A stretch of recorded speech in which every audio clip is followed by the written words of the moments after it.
विनायक चतुर्थी की पौराणिक कथा। श्री गणेश चतुर्थी व्रत की पौराणिक कथा के अनुसार एक बार भगवान शिव तथा माता पार्वती नर्मदा नदी के किनारे बैठे थे। वहां माता पार्वती ने भगवान शिव से समय व्यतीत करने के लिए चौपड़ खेलने को कहा। शिव चौपड़ खेलने के लिए तैयार हो गए, परंतु इस खेल में हार जीत का फैसला कौन करेगा, यह प्रश्न उनके समक्ष उठा तो भगवान शिव ने कुछ तिनके एकत्रित कर उसका एक पुतला बनाकर उसकी प्राण प्रतिष्ठा कर दी और पुतले से कहा, बेटा, हम चौपड़ खेलना चाहता हूँ, परंतु हमारी हार जीत का फैसला करने वाला कोई नहीं है, इसलिए तुम बताना कि हम दोनों में से कौन हारा और कौन जीता। उसके बाद भगवान शिव और माता पार्वती का चौपड़ खेलना शुरू हो गया। यह खेल 3 बार खेला गया और संयोग से तीनों बार माता पार्वती ही जीत गईं। खेल समाप्त होने के बाद बालक से हार जीत का फैसला करने के लिए कहा गया तो उस बालक ने महादेव को विजयी बताया। यह सुनकर माता पार्वती क्रोधित हो गई और क्रोध में उन्होंने बालक को लंगड़ा होने, कीचड़ में पड़े रहने का श्राप दे दिया। बालक ने माता पार्वती से माफ़ी मांगी और कहा कि यह मुझसे अज्ञानतावश ऐसा हुआ है, मैंने किसी द्वेष भाव में ऐसा नहीं किया है। बालक द्वारा क्षमा मांगने पर माता ने कहा, यहाँ गणेश पूजन के लिए नाग कन्याएं आएंगी, उनके कहे अनुसार तुम गणेश व्रत करो, ऐसा करने से तुम मुझे प्राप्त करोगे। यह कहकर माता पार्वती शिव के साथ कैलाश पर्वत पर चली गईं। 1 वर्ष के बाद उस स्थान पर नाग कन्याएं आईं। तब नाग कन्याओं से श्री गणेश के व्रत की विधि मालूम करने पर उस बालक ने 21 दिन लगातार गणेश जी का व्रत किया। उसकी श्रद्धा से गणेश जी प्रसन्न हुए। उन्होंने बालक को मनोवांछित फल मांगने के लिए कहा। उस पर उस बालक ने कहा, हे विनायक, मुझ में इतनी शक्ति दीजिए कि मैं अपने पैरों से चलकर अपने माता पिता के साथ कैलाश पर्वत पर पहुंच सकूं और वे यह देख प्रसन्न हों। तब बालक को वरदान देकर श्री गणेश अंतर्ध्यान हो गए। इसके बाद वह बालक कैलाश पर्वत पर पहुंच गया और कैलाश पर्वत पर पहुंचने की अपनी कथा उसने भगवान शिव को सुनाई। चौपड़ वाले दिन से माता पार्वती शिव जी से विमुख हो गई थी, अतः देवी के रुष्ट होने पर भगवान शिव ने भी बालक के बताए अनुसार 21 दिनों तक श्री गणेश का व्रत किया। इस व्रत के प्रभाव से माता पार्वती के मन से भगवान शिव के लिए जो नाराजगी थी वह समाप्त हो गई। तब यह व्रत विधि भगवान शंकर ने माता पार्वती को बताई। यह सुनकर माता पार्वती के मन में भी अपने पुत्र कार्तिकेय से मिलने की इच्छा जागृत हुई।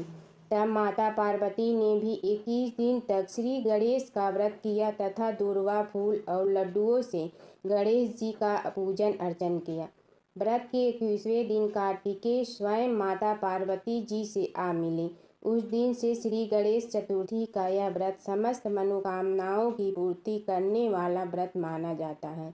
इस व्रत को करने से मनुष्य के सारे कष्ट दूर होकर मनुष्य को समस्त दुख सुख सुविधाएं प्राप्त होती हैं। पौराणिक कथा के अनुसार एक बार माता पार्वती ने अपने शरीर पर लगी हल्दी उतार कर एक बालक का पुतला बनाया और दिव्य शक्तियों से उसमें प्राण डाल दिए। माता पार्वती ने उस बालक का नाम विनायक रखा। इसके बाद माता पार्वती जब स्नान के लिए जाने लगी तो उन्होंने विनायक से कहा कि तुम द्वार पर बैठो और किसी को अंदर मत आने देना। भगवान गणेश ने माता की आज्ञा का पालन करते हुए किसी को अंदर नहीं जाने दिया। भगवान शिव को भी गणेश जी ने माँ पार्वती के कहने पर बाहर ही रोक दिया, जिससे भगवान शिव क्रोधित हो गए। भोलेनाथ को यह नहीं पता था कि गणेश जी कौन हैं और उन्होंने अपने त्रिशूल से उनका सिर धड़ से अलग कर दिया।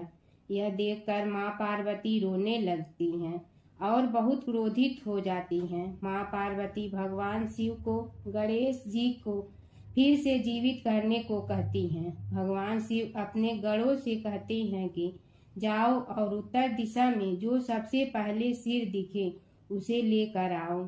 जब शिव गण सिर लेने जाते हैं तो उन्हें उत्तर दिशा में सबसे पहले इंद्र का हाथी ऐरावत मिलता है और वो उसका सिर ले जाते हैं। इसके बाद भगवान शिव अपने पुत्र गणेश जी को हाथी का सिर लगाकर जीवित कर देते हैं।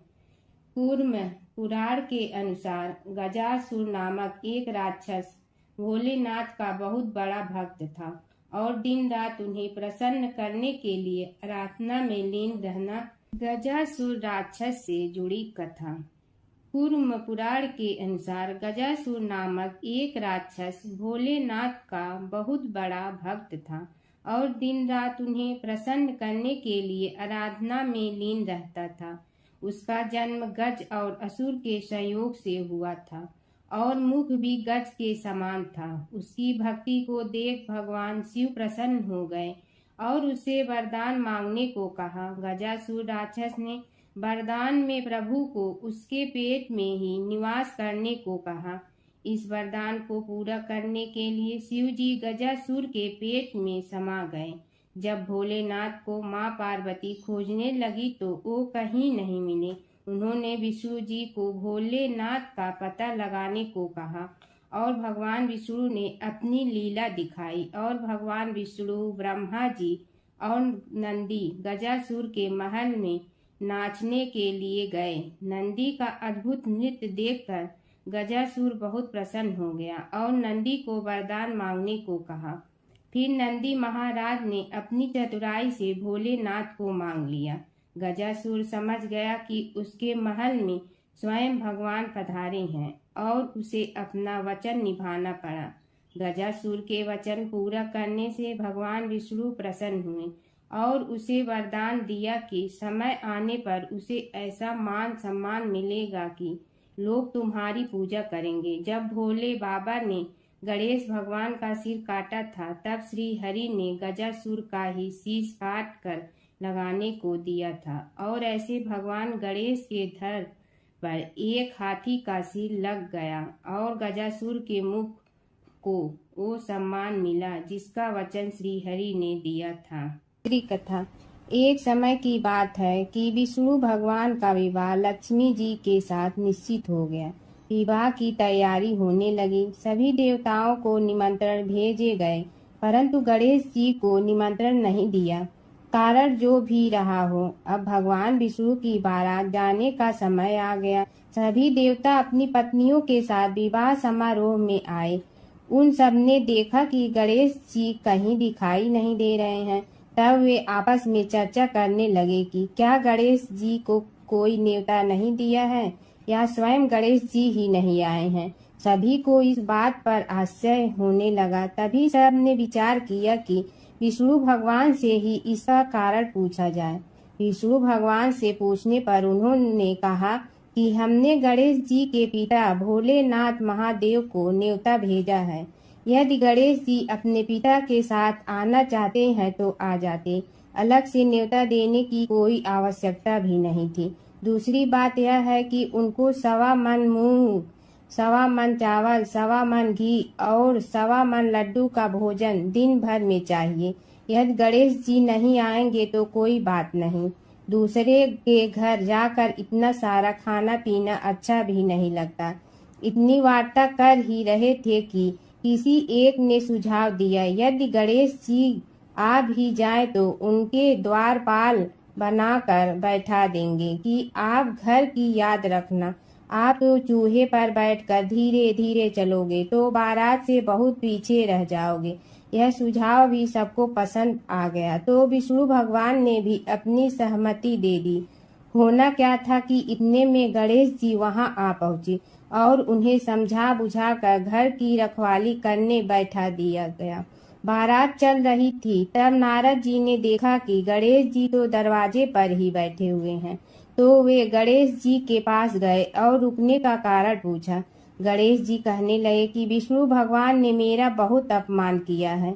नारद जी ने कहने लगे कि अपनी मूसक देना को आगे भेज दे तो वह रास्ता खोद देगी, जिससे उनके वाहन धरती में धंस जाएंगे। तब आपको सम्मान पूर्वक बुलाना पड़ेगा। अब तो गणेश जी ने अपनी मूसक सेना जल्दी से आगे भेज दी और सेना ने जमीन पोली कर दी। जब बारात वहां से निकली तो रथों के पहिए धरती में धंस गए। लाख कोशिश करे परंतु पहिए नहीं निकले। सभी ने अपने अपने उपाय किए परंतु पहिए तो नहीं निकले, बल्कि जगह जगह से टूट गए। किसी की समझ में नहीं आ रहा था कि अब क्या किया जाए। तब तो नारद जी ने कहा, आप लोगों ने गणेश जी का अपमान करके अच्छा नहीं किया।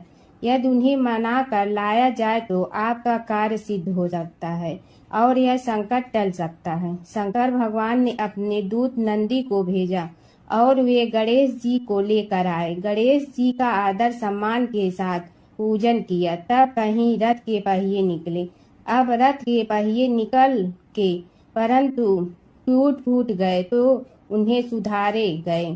पास के खेत में खाती काम कर रहा था, उसे बुलाया गया। खाती अपना कार्य करने के पहले श्री गणेशाय नमः कहकर गणेश जी की वंदना मन ही मन करने लगा। देखते ही देखते खाती ने सभी पहियों को ठीक कर दिया। तब खाती कहने लगा कि हे देवताओं, आपने सर्वप्रथम गणेश जी को नहीं मनाया होगा और न ही उनकी पूजन की होगी, इसीलिए तो आपके साथ यह संकट आया है। हम तो मूर्ख अज्ञानी हैं, फिर भी पहले गणेश जी को पूजते हैं, उनका ध्यान करते हैं। आप लोग तो देवतागण हैं, फिर भी आप गणेश जी को कैसे भूल गए। अब आप लोग भगवान श्री गणेश जी की जय बोल कर जाएं तो आपके सब काम बन जाएंगे और संकट कट जाएंगे। ऐसा कहते हुए बारात वहां से चल दी और विष्णु भगवान को लक्ष्मी जी के साथ विवाह संपन्न करा के सभी सकुशल घर लौट आए। हे गणेश जी महाराज, आपने विष्णु को जैसे कारज सारियो ऐसे कारज सबको सिद्ध कर दो। बोलो गजानन भगवान की जय। एक समय की बात है, एक भाई बहन रहते थे। बहन का नियम था कि वह अपने भाई का चेहरा देखते ही खाना खाती थी। हर रोज वह सुबह उठती थी और जल्दी जल्दी सारा काम करके अपने भाई का मुंह देखने के लिए उसके घर जाती थी। एक दिन रास्ते में एक पीपल के नीचे गणेश जी की मूर्ति रखी थी। उसने भगवान के सामने हाथ जोड़कर कहा कि मेरे जैसा अमर सुहाग और मेरे जैसा अमर पीहर सबको दीजिए। यह कहकर वह आगे बढ़ जाती है। जंगल के झाड़ियों के कांटे उसके पैरों में चुभा करते थे। एक दिन भाई के घर पहुंची और भाई का मुंह देखकर बैठ गई तो भाभी ने पूछा, पैरों में क्या हो गया है। यह सुनकर उसने भाभी को जवाब दिया कि रास्ते में जंगल के झाड़ियों के गिरे हुए कांटे पांव में चुभ गए हैं। जब वह वापस अपने घर आ जाए तब भाभी ने अपने पति से कहा कि रास्ते को साफ करवा दो, आपकी बहन के पांव में बहुत सारे कांटा चुभ गए हैं। भाई ने तब कुल्हाड़ी लेकर सारी झाड़ियों को काटकर रास्ता साफ कर दिया, जिससे गणेश जी का स्थान भी वहां से हट गया। यह देखकर भगवान गुस्सा हो गए और उसके भाई के प्राण हर लिए। लोग अंतिम संस्कार के लिए जब भाई को ले जा रहे थे तब उसकी भाभी रोते हुए लोगों से कही, थोड़ी देर रुक जाओ, उसकी बहन आने वाली है। वह अपने भाई का मुंह देखे बिना नहीं रह सकती है, उसका यह नियम है। तब लोगों ने कहा, आज तो देख लेगी पर कल कैसे देखेगी। रोज दिन की तरह बहन अपने भाई का मुंह देखने के लिए जंगल में निकली। तब जंगल में उसने देखा कि सारा रास्ता साफ किया हुआ है। जब वह आगे बढ़ी तो उसने देखा कि सिद्धि विनायक को भी वहां से हटा दिया गया है। तब उसने जाने से पहले गणेश जी को एक अच्छे स्थान पर रखकर उन्हें स्थान दिया और हाथ जोड़कर बोली, भगवान मेरे जैसा अमर सुहाग और मेरे जैसा अमर पीहर सबको देना और फिर बोलकर आगे निकल गई। भगवान सोचने लगे, अगर इसकी नहीं सुनी तो हमें कौन मानेगा, हमें कौन पूजेगा। तब सिद्धि विनायक ने उसे आवाज दी, बेटी इस खेजड़ी की 7 पत्तियां लेकर जा और उसे कच्चे दूध में धोकर भाई के ऊपर छींटा मार देना, वह उठकर बैठ जाएगा। यह सुनकर जब पीछे मुड़ी तो वहाँ कोई नहीं था। फिर वह यह सोचने लगी कि ठीक है, जैसा सुना वैसा कर लेती हूँ। फिर वह 7 खेजड़ी की पत्तियां लेकर अपने भाई के घर पहुंची। उसने देखा वहाँ कई लोग बैठे हुए हैं। भाभी बैठी रो रही है और भाई की लाश रखी है। तब उसने पत्तियों को बताए हुए नियम के तहत भाई के ऊपर इस्तेमाल किया। तब भाई उठकर बैठ गया। भाई बोला बहन से, मुझे बहुत ही गहरी नींद आ गई थी। तब बहन बोली, यह नींद किसी दुश्मन को भी न आए, और उसने सारी बात अपने भाई को बता दी। जय गणेश जय गणेश जय गणेश देवा, जय गणेश जय गणेश देवा। माता जकी पार्वती पिता महादेवा, माता जकी पार्वती पिता महादेवा। एक दंत दयावंत चार भुजाधारी, एक दंत दयावंत चार भुजाधारी। मस्तक सिंदूर सोहे मूस की सवारी, मस्तक सिंदूर सोहे मूस की सवारी। जय गणेश जय गणेश जय गणेश देवा, जय गणेश जय गणेश जय गणेश देवा। माता जकी पार्वती पिता महादेवा, माता जकी पार्वती पिता महादेवा। अंधन को आँख देत कोढ़िन को काया, अंधन को आँख देत कोढ़िन को काया। भाजन को पुत्र देत निर्धन को माया, भाजन को पुत्र देत निर्धन को माया। जय गणेश